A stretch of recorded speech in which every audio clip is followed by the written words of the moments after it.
Hi hello lovely viewers. ரொம்ப நாளைக்கு அப்புறம் மேக்ஸிமம் நிறைய பேரால் வெறுக்க முடியாத ரொம்பவுமே ஹேட் ரேட் கம்மியாக இருக்கக்கூடிய ஒரு மூவி, அதாவது ஹேட் ரேட்டே பெருசாக இல்லாத ஒரு மூவி பார்த்துட்டு வந்திருக்கேன். 2026 எனக்கு தெரிஞ்சு இதான் உண்மையிலே ஒரு நல்ல படம்னு கண்டிப்பாக சொல்லுவேன். இதுக்கு முன்னாடி நல்ல படங்கள் வந்திருக்கு, பராசக்தி படங்கள்லாம் உண்மையிலே நல்ல படம் தான். அதே தாண்டி அதை ஒட்டி நிறைய படங்களும் வந்துச்சு, இந்த போக்கி படம் இந்த மாதிரி சின்ன சின்ன படங்கள்லாம் வந்துச்சு, அதுவுமே நல்ல படம் தான். இதையே நான் இன்னும் கொஞ்சம் ஸ்பெஷலாக சொல்கிறேன்னா அந்த மாதிரியான ஒரு கண்டென்ட்டை பேஸ் பண்ணி எடுத்திருக்காங்க. அதுவுமே படத்தை ஃபுல்லாக பார்க்கும்போது ஒரு ஃப்ரெஷ் கண்டென்ட், அதாவது ஒரு ஃப்ரெஷ்ஷாக பார்த்த ஒரு ஃபீலிங் இருந்துச்சு. அதாவது எல்லாராலுமே, அதாவது ஒரு பெரிய ஹீரோ வச்சு ஒரு மாசா அந்த மாதிரி எடுக்காமல் ஒரு சூப்பரான ஒரு மாசா பேசக்கூடிய ஒரு கான்செப்டை ஒரு சிம்பிளாக ஒரு வயசானவங்களை வச்சு, அதாவது சின்ன சின்ன ஆர்டிஸ்ட் ஒரு 4-5 பேரை வச்சு எல்லாருக்குமே நல்ல ஒரு ரோல் கொடுத்து எல்லாரையுமே இம்பார்ட்டன்ட் ரோல் ப்ளே பண்ண வச்சு ஒரு ஃபுல் ஃப்ளெட்ஜாக ஒரு காமெடி மூவி கொடுத்த ஒரு ஃபீல் இருந்துச்சு. காமெடி மட்டுமே மேக்ஸிமம் பேசாமல் ஃபர்ஸ்ட் ஹாஃபில் காமெடியும் செகண்ட் ஹாஃபில் காமெடி கலந்து கொஞ்சம் அவங்க சொல்ல வேண்டிய கருத்துக்களை எப்படி கரெக்டாக சொல்லணுமோ, எப்படி சொன்னால் அது மூஞ்சில் அடித்த மாதிரி இல்லாமல் எப்படி கரெக்டாக போகுமோ அந்த மாதிரியான கரெக்டாக விதமாக சொன்ன விதமாக இருக்கட்டும், எல்லாமே சூப்பராகவே அமைஞ்சிச்சு. இந்த படம் கிட்டத்தட்ட இந்த மதுரை வட்டார வழக்கில் எடுத்த படங்கள் மாதிரியான ஒரு இது இருந்துச்சு. அதாவது மதுரைக்கு போயிட்டு வந்த ஒரு ஃபீல் எனக்கு கிடச்சிச்சின்னு தான் சொல்லணும். ஏன்னா அவங்க பேசக்கூடிய ஸ்லாங்காக இருக்கட்டும், அவங்க நடக்கக்கூடிய நடைமுறைகளாக இருக்கட்டும், அவங்க பண்ணக்கூடிய விஷயம், அவங்களோட ஆட்டிடியூடு, இந்த மாதிரி எல்லாமே சரி, ஒரு ஊர் சைடில் போயிட்டு வந்தால் எப்படி இருக்குமோ அந்த ஃபீல் எனக்கு ஃபுல்லாகவே கொடுத்துச்சு. இந்த மாதிரியான ஒரு சின்ன படத்தை முடிஞ்ச அளவுக்கு எந்த அளவுக்கு ஒரு கமர்ஷியலாக சொல்ல முடியுமோ அந்த அளவுக்கு பார்த்து கமர்ஷியலாக சொல்லி படம் பார்க்க போனவங்க எல்லாரையுமே சாட்டிஸ்ஃபைடாக வெளியே அனுப்புகிற மாதிரியான ஒரு நல்ல கான்செப்டை நல்ல ஒரு மேக்கிங்கில் தான் பண்ணியிருக்கிறாங்க.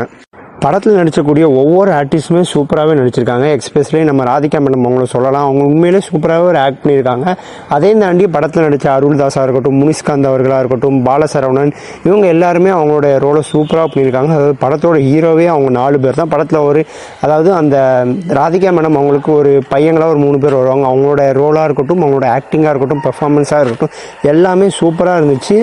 நிறைய இடங்களில், அதாவது நான் இந்த ஃப்ரைடே நைட் ஷோ தாங்க போனேன். மேக்ஸிமம் இந்த மாதிரி படங்களுக்கு பெருசாக சின்ன படம் தானே வந்த முதல் நாட்களே பெருசாக கூட்டம் வராது. பட் அதையும் தாண்டி பெருசாக ஹவுஸ்ஃபுல் ஆகிற அளவுக்கு கூட்டம் வந்துச்சு.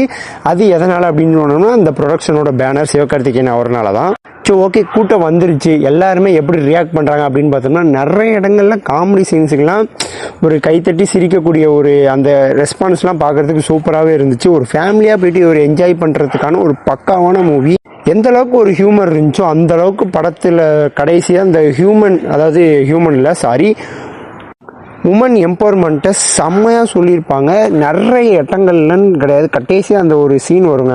அது ஒரு முனிஷ்காந்த் அவர்கள் அதாவது மேரேஜை பற்றி பேசக்கூடிய ஒரு சீனாக இருக்கட்டும், அந்த சீன்லாம் செம்ம கனெக்ட் ஆச்சு. அதே தாண்டி ராதிகா அவங்களோட ஒரு பொண்ணு, அவங்க ஒரு சீன் பேசுவாங்க, அந்த சீனாக இருக்கட்டும்.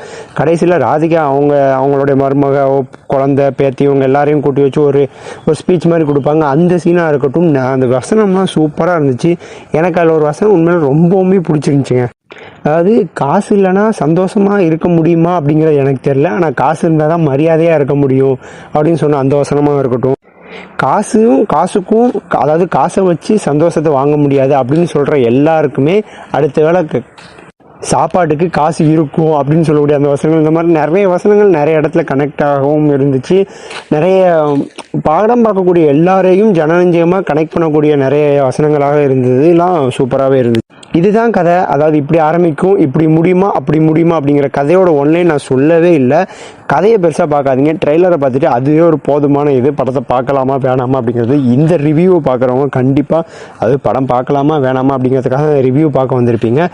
தயவு செஞ்சு படம் போய் பாருங்கள், சூப்பராக இருக்கும். ஃபேமிலியாக போய் பாருங்கள். உண்மையிலே ஒரு பக்காவான ஒரு என்டர்டைமிங்கான ஒரு மூவி. அதையும் தாண்டி ஒரு நல்ல ஒரு மெசேஜோடு வெளியே வருவோம்.